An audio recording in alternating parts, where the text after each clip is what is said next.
Bapak-bapak lan ibu-ibu sedaya, salam. Bacaan menika asring kita pirengaken.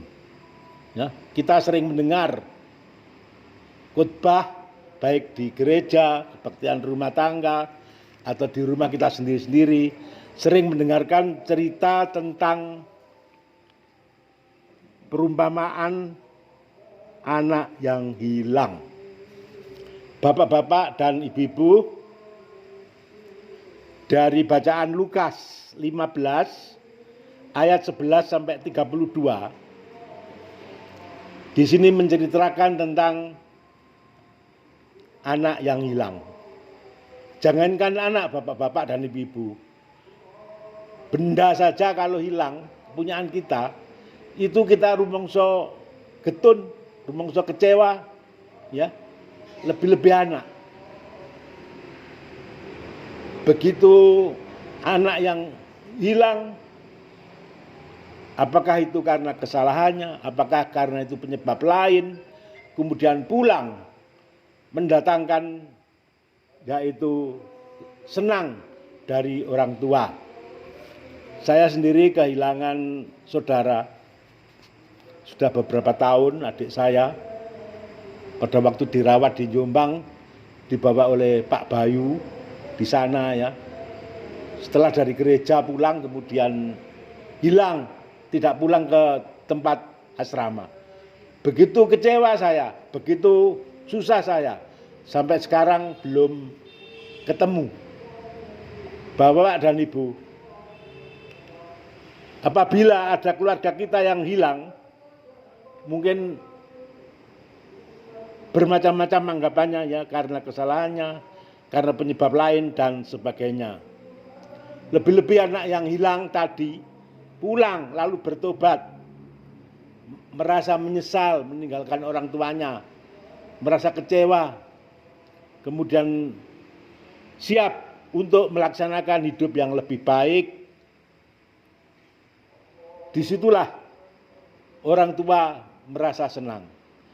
Jangankan orang tua, Allah saja merasa bersukacita, merasa senang juga. Bapak-bapak dan ibu-ibu, beberapa kisah yang pernah kita dengarkan, bagaimana sukacita gembala menemukan dombanya yang hilang. Penggembala yang baik itu, satu domba pun yang hilang, itu akan dicari, ya, dicari. Kemudian ketemulah domba itu, ketemu dengan kawanan-kawanan domba. Inilah menyebabkan penggembala itu merasa senang. Bapak-bapak dan ibu juga pernah ada cerita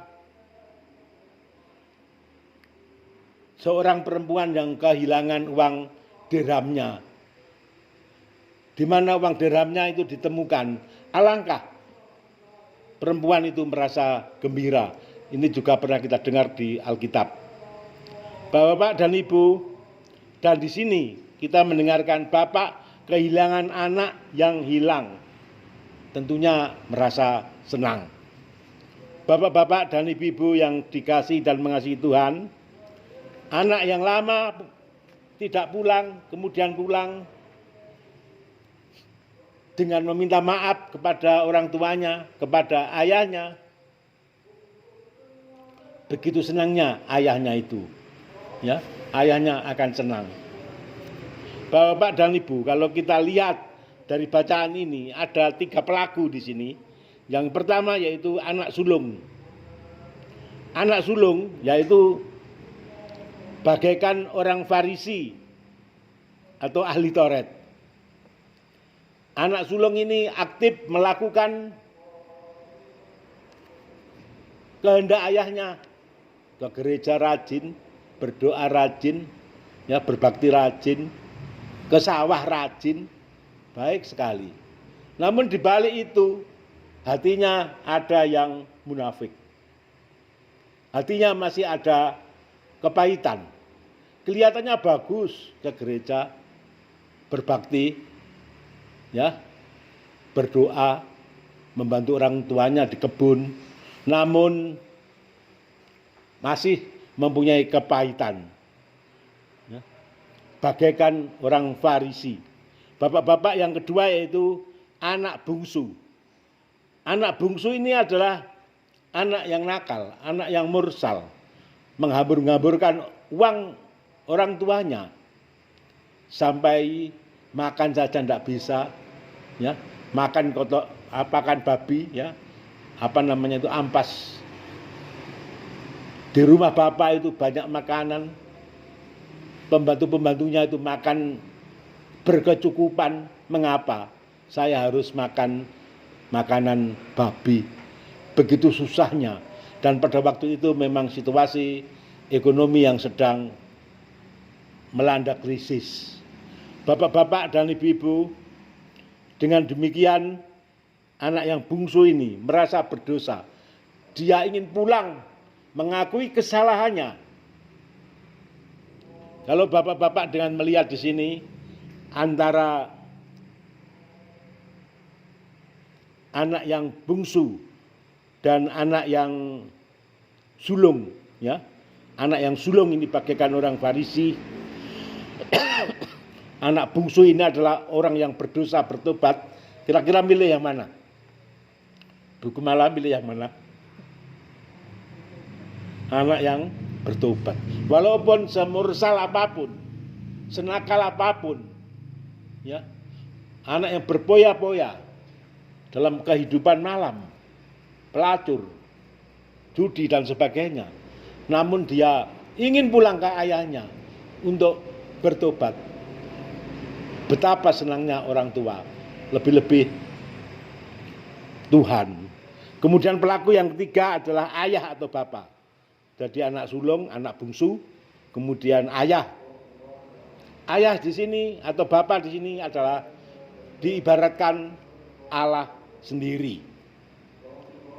Bapak-bapak yang dikasih Tuhan, marilah kita ini sebagaimana anak yang bungsu, yang berdosa, bertobat kepada ayah.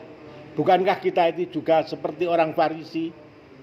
Banyak sekali kita ini ada kepahitan, banyak sekali kita itu masih ada dengki, iri, kesombongan, dan juga yang lainnya. Inilah sifat-sifat orang Farisi. Ya. Kita semuanya ini tidak munafik, kita sendiri sering kita ini masih ada kepahitan, masih ada dendam, masih ada seteru dan sebagainya. Kita kembali kepada Tuhan, kita serahkan kepada Tuhan, kita minta ampun kepada Tuhan. Tuhan, ampunilah kami. Lebih-lebih kita setelah merayakan perayaan Paskah, kemudian penutupan bulan Kespel, dan sekarang memasuki bulan keluarga. Bapak-bapak dan ibu-ibu, dan memasuki bulan keluarga ini, marilah kita bangun keluarga kita yang baik. Memang tidak mudah, ya, membangun suatu keluarga, membangun persekutuan, baik itu di gereja, di masyarakat, dan sebagainya, kita bangun yang sebaik-baiknya. Bapak-bapak dan ibu yang dikasihi Tuhan, sifat-sifat orang Farisi yang demikian jelek ini, mari kita tinggalkan. Kita sudah memasuki bulan keluarga yang minggu depan ini. Dengan demikian Bapak-bapak, kita mempunyai sifat hati yang sesuai dengan perkenan Tuhan. Disitulah kita tuh nanti akan mewarisi kerajaannya. Jadi untuk mewarisi kerajaannya itu bukan hanya ucapan, bukan hanya diukur dengan aktif berbakti, aktif berdoa, aktif segala-galanya, namun di dalam hatinya itu munafik, tidak ada gunanya. Bapak-bapak dan ibu, ya memang perlu aktif ini dimanapun, tapi harus lahir dan batin, harus tulus, tanpa menjatuhkan orang lain, tanpa dendam, tanpa ada kepahitan, sehingga kita ini merasa satu saudara, bagaikan yaitu badan ini. Kalau kakinya sakit, seluruh badan kita sakit, tangan kita sakit, seluruh badan kita sakit. Demikian kita, anggota tubuh kita masing-masing merupakan satu kesatuan, tidak bisa dipisah-pisahkan. Kita ini yaitu keluarga besar di kerajaan Allah. Ya, dengan demikian Bapak dan Ibu, marilah dalam bulan memasuki bulan keluarga ini, kita hilangkan seluruhnya ini, kita pulang kepada Bapa kembali, ya, kepada Bapa. Bapa di surga akan senang melihat kita, dan Bapa di surga akan mewarisi kita yaitu di kerajaannya. Amin.